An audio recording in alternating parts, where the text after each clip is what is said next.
सहना भवतु सहना भुनक्तु सह वीर्यं कर्वावहै तेजस्विनावधीतमस्तु मा विद्विषावहै। ओम शांति शांति शांति। ओम। सभा में उपस्थित सभी प्रबुद्ध महानुभावों एवं देवियों को मेरा शत शत नमन।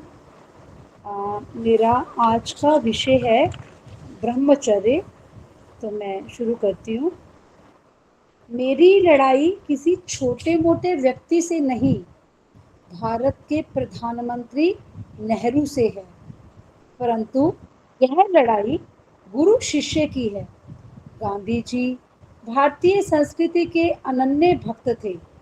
उन्होंने बचपन में अंग्रेजी पुस्तकों में पढ़ा कि प्राचीन आर्य गो मांस खाते थे, पर उन्हें विश्वास ना हुआ और अंत समय तक ना हुआ।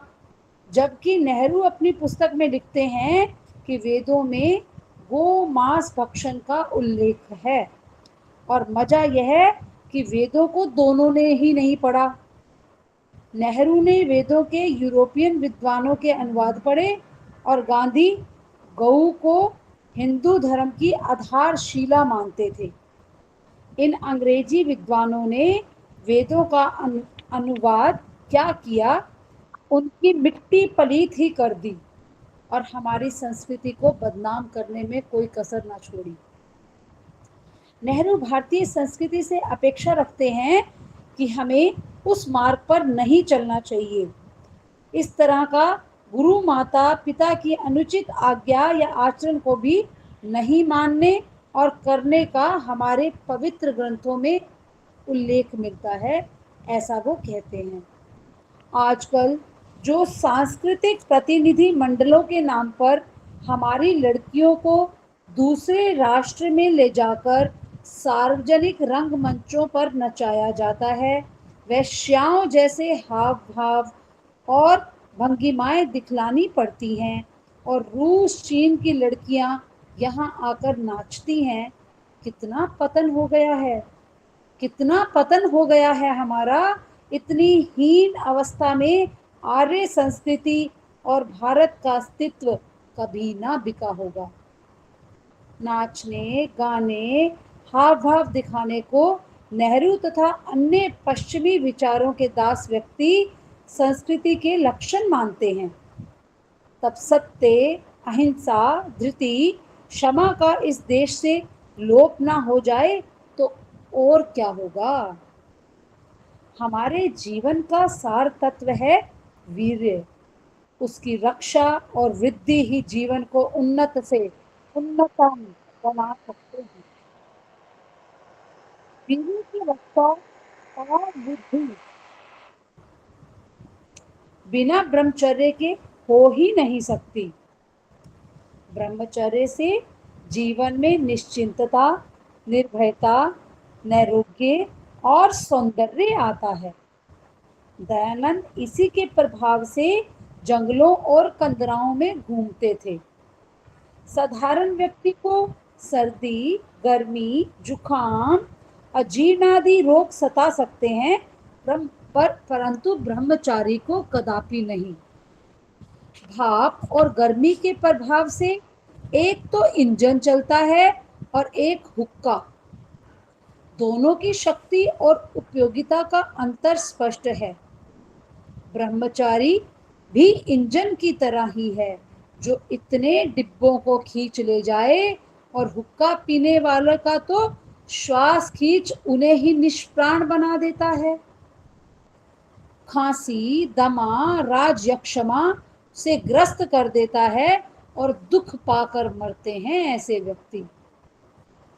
मुझे मद्यपान का खंडन करते देखकर एक शराबी मुझे एकांत में ले जाकर कहने लगा, पंडित जी, आप क्या जाने शराब का मजा। इसके नशे में इतना अलौकिक आनंद मिलता है कि मनुष्य तात्कालिक चिंताओं से मुक्त हो जाता है। मैंने कहा, मैं तो ऐसा नशा चाहता हूँ जिसमें होश भी रहे और शोक रहे ही नहीं। अभिमन्यु का वध होने पर सुभद्रा को शोकग्रस्त देखकर कृष्ण भगवान ने कहा था कि कर्म करना और प्रजा पालन ही क्षत्रिय का परम धर्म है। क्षत्रिय अभिमन्यु ने अन्याय मिटाने के लिए यदि अपने प्राणों की आहुति दे दी तो उसने अपना धर्म पालन ही किया। तुम क्षत्रिय की माता, क्षत्रिय की पत्नी, क्षत्रिय की पुत्री हो, तुम्हें शोक नहीं करना चाहिए। तब सुभद्रा ने कृष्ण की सम्मति मान शोक को मार भगाया। गुरु गोविंद सिंह के चारों बेटों के मारे जाने पर जब उनके अनुयायियों ने देखा कि गुरु जी पर इसका कोई प्रभाव ही नहीं पड़ा, तो उन्होंने उनसे इसका कारण पूछा। उत्तर मिला, मेरे इन हजारों बेटों को मैं जीवित देख रहा हूँ। उन चारों की मृत्यु धर्म पालन करते हुए हुई है। मुझे इसमें अपना सौभाग्य समझना चाहिए कि वे कायर की मौत नहीं मरे। आर्यों का नशा ऐसा ही होता था। ब्रह्मचारी भीष्म पितामह ने कहा था कि मैं अभी नहीं मरूंगा, 6 मास बाद मरूंगा। दयानंद ने भी मृत्यु के समय पद्मासन लगाकर ईश्वर का ध्यान कर अपने इस नश्वर शरीर को त्याग दिया था। ऐसे नरसिंह मृत्यु पर विजय पाते थे।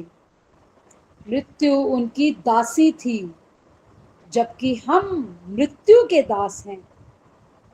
हम सैकड़ों रोगों से ग्रस्त रहते हैं, किंतु ब्रह्मचारी ब्रह्मचर्येण तपसा देवा मृत्युमपाघनत के अनुसार मृत्यु का दमन कर देते हैं। पुराणों में महिषासुर मर्दनी भगवती जगदम्बा का उल्लेख है। महिषासुर से तात्पर्य है काले रंग की भैंस जैसा राक्षस। वह मृत्यु ही है, जिसकी भयंकरता दिखाने के लिए उसे भैंस की उपमा दी गई। हमारे शरीर का वर्णन अष्टचक्रा नव द्वारा अयोध्यापुरी में इसके रूप में किया गया। इस शरीर में ज्ञानेंद्रियां, कर्मेंद्रियां देवता हैं। मृत्यु का, महिषासुर का इस शरीर पर आक्रमण होता है। देवता की इंद्रियां व्याकुल हो जाती हैं, किंतु ब्रह्मचारी मनुष्य के शरीर में जवानी रूपी जगदम्बा सदैव वास किया करती है और वह मृत्यु का मर्दन और नाश कर देती है। आज हम वीर्य जैसे अमूल्य वस्तु का, जगदम्बा के अंश का तो नाश करते हैं और ताकत के इंजेक्शन लेते हैं। अंदर के तैल को जलाकर बाहर का तैल शरीर पर या बालों पर लगाने से क्या लाभ। हम बालकों को नकारात्मक उपदेश तो देते हैं, जैसे बीड़ी मत पियो, झूठ मत बोलो, विषय वासनाओं में मत फंसो, इत्यादि इत्यादि। पर सही वस्तु का आदेश जो हमें करना है, उसका निर्देशन सीधा होना चाहिए। जैसे कि ब्रह्मचारी रहो। हम कहते हैं मन को पढ़ाई में लगाओ, व्यायाम में लगाओ, आदि आदि। हमारा मन चंचल है। तदे जति तनई जति तद्दूरे तद्वंतिके तदंतरस्य सर्वस्य तदु सर्वस्यास्य बाह्यतः। इसे संयम में, ब्रह्म में लगा देना, ईश की आज्ञाओं के पालन में, जगत के उपकार कार्य में और उसके न्यायकारी दयालु आदि गुणों के ग्रहण करने में लगा देना ही ब्रह्मचर्य है। बालक और नवयुवक कहेंगे ईश्वर भक्ति तो बुढ़ापे में करने की वस्तु है। यौवन में तो खूब खाना पीना मौज करना चाहिए, मजे लूटने चाहिए, परंतु यह भ्रमपूर्ण धारणा है। जवानी रूपी आम का मीठा रस तो काम वासनात्मक शैतान के लिए और बुढ़ापे के लिए छिलके और गुठलियों जैसी नीरस सूखी वस्तुएं भगवान के लिए हैं। सच्चा सुख प्रभु भक्ति में निहित है, जिसका स्वाद सरस यौवन काल में रहन करने पर बुढ़ापा भी सरस बना रह सकता है। प्रश्न उठता है कि प्रभु भक्ति में मन लगता ही नहीं। यह तो एक नीरस वस्तु है, पर ध्यान योग्य बात तो यह है कि भूख में तो सूखी रोटी भी अमृत के समान लगती है और बिना भूख मिष्ठान भी खारे ही लगेंगे। इसलिए भूख उत्पन्न करो। प्रभु भक्ति के लिए 4 प्रकार के व्यक्ति ईश्वर का भजन करते हैं। पहला, आर्त अर्थात दुखी। एक धनवान को हम दुखी बनने के लिए कहेंगे तो वह हंसेगा। दयानंद समृद्ध घराने के थे, उन्होंने भूख उत्पन्न की, दूसरों के दुख को अपना माना और सच्चा प्रभु भक्त बन गए। एक धनी व्यक्ति को तब तक चैन ना लेना चाहिए जब तक कि उसके पड़ोसी नगरवासी भूख और निर्धनता से मुक्त ना हो जाएं। आजकल संसार में 2 रोग लगे हैं। प्रथम, तुझको क्या, द्वितीय, मुझको क्या। एक सेठ जी को कहा गया कि तुम्हारा लड़का कुसंगति में पड़ गया है। उत्तर मिला, तुझको क्या। 2 व्यक्तियों को लड़ते देख कोई सज्जन किसी अन्य को उन्हें छुड़ाने के लिए कहता है तो उसे उत्तर मिलता है, मुझको क्या। किंतु सच्चे क्षत्रिय एवं प्रभु भक्ति का इनसे सीधा संबंध होता था। हम रूप में, गंध में, शब्द में, स्पर्श में, श्रवण में आसक्ति ना दिखाएं, रूप गंधधारी ना बने, किंतु ब्रह्मचारी बने। सदा ईश्वर को सामने रखें और उसके गुणानुसार कार्य करते जाएं। निर्भीक होकर ब्रह्मचारी काम से त्रास्त नहीं होता, उसे व्यग्रता आकुलता कदापि नहीं होती। अश्वनी कुमार दत्त ने दयानंद जी से पूछा, स्वामी जी आप तो दैवी शक्ति संपन्न महापुरुष हो। तो दयानंद ने उत्तर दिया, मैं बिल्कुल सामान्य मनुष्यों जैसा हूँ, मुझ में और उनमें कुछ भेद नहीं। श्री दत्त ने फिर पूछा, स्वामी जी यदि आप सामान्य मनुष्य जैसे हो तो उनका स्वाभाविक धर्म आप में भी विद्यमान होना चाहिए।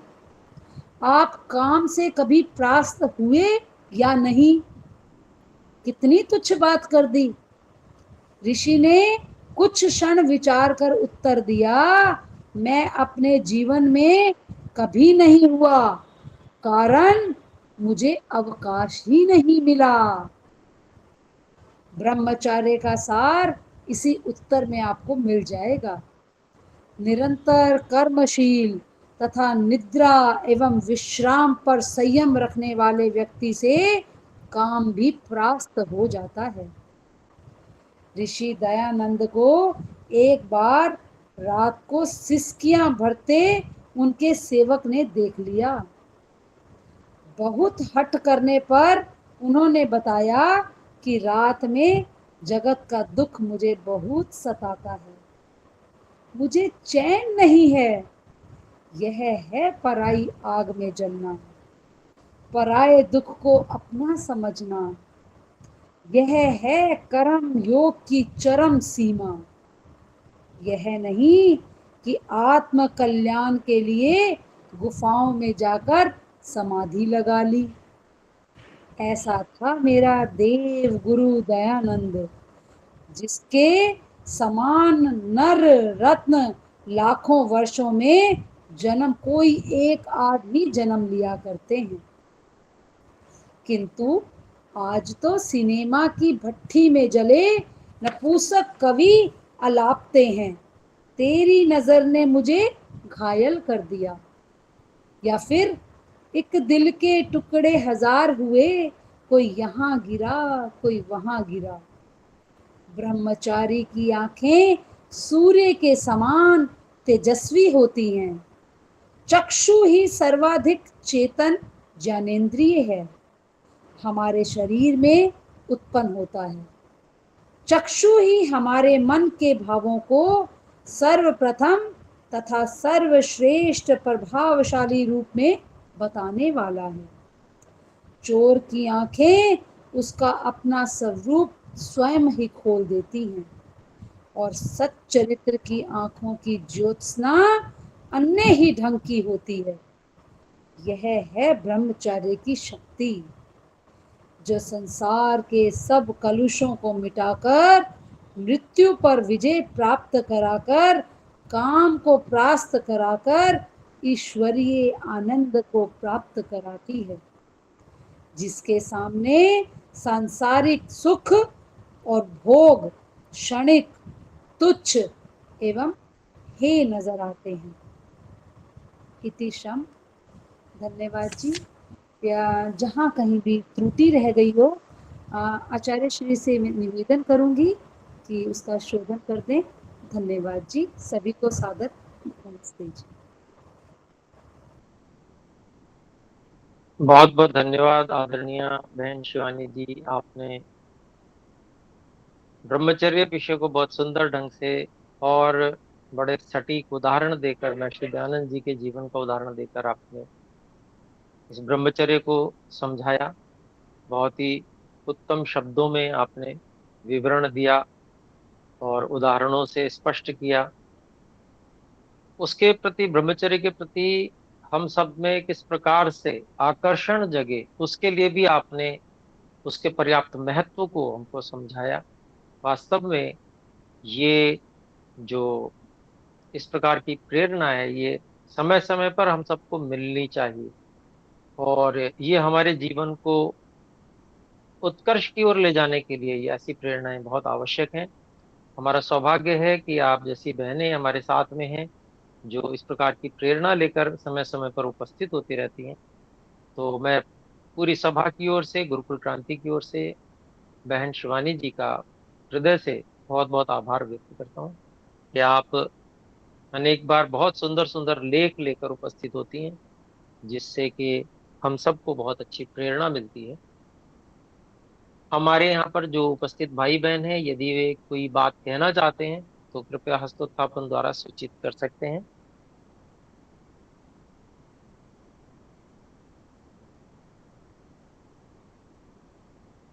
जी, तो ये जो ब्रह्मचर्य विषय है, यह विषय वास्तव में बहुत गहन भी है, और आजकल के परिप्रेक्ष्य में यह जितनी अधिक न्यूनता होती है, उसका महत्व और अधिक बढ़ जाता है। ऐसा नहीं है कि इसकी आवश्यकता ही नहीं है, इसकी आवश्यकता तो बहुत अधिक है, और हर काल में रहती है इसकी आवश्यकता। आवश्यकता तो है, परंतु उसकी न्यूनता हो रही है आजकल, क्योंकि उस तरह के अवसर उपलब्ध नहीं है कि ब्रह्मचर्य को बहुत अच्छी प्रकार से जिया जाए। सांसारिकता का वातावरण, विद्यार्थियों को भी जैसे गृहस्थ में ही रहना पड़ रहा है। ये सब जो व्यवस्थाएं या दुरावस्थाएं कह लें, अब व्यवस्थाएं, अव्यवस्थाएं कही जानी चाहिए, व्यवस्थाएं नहीं है।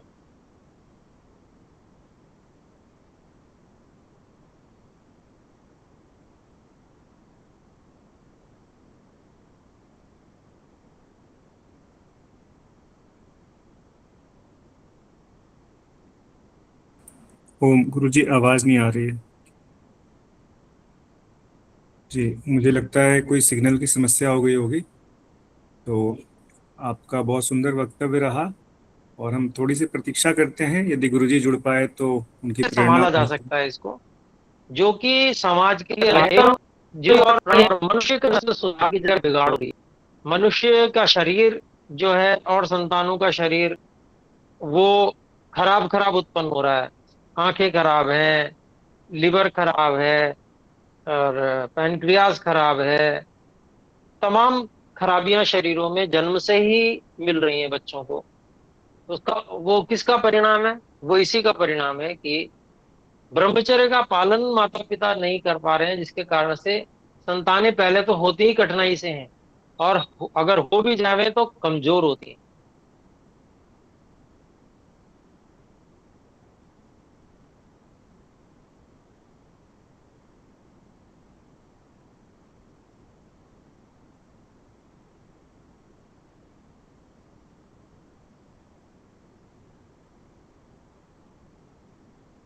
ओम जी, गुरुजी लेफ्ट हो गए हैं, मुझे लगता है सिग्नल की समस्या है। तो आज के वक्तव्य को हम यहाँ पे विराम करेंगे। आप सभी का सभा में जुड़ने के लिए, अपना समय देने के लिए बहुत बहुत धन्यवाद। बहन शिवानी जी का एक बार पुनः पूरी सभा की ओर से बहुत बहुत धन्यवाद। आइए हम सभी मिलकर एक बार ओम का उच्चारण करें और सभा को यहाँ पे विराम करेंगे। ओम नमः। सभी को सादर नमस्ते। सादर नमस्ते।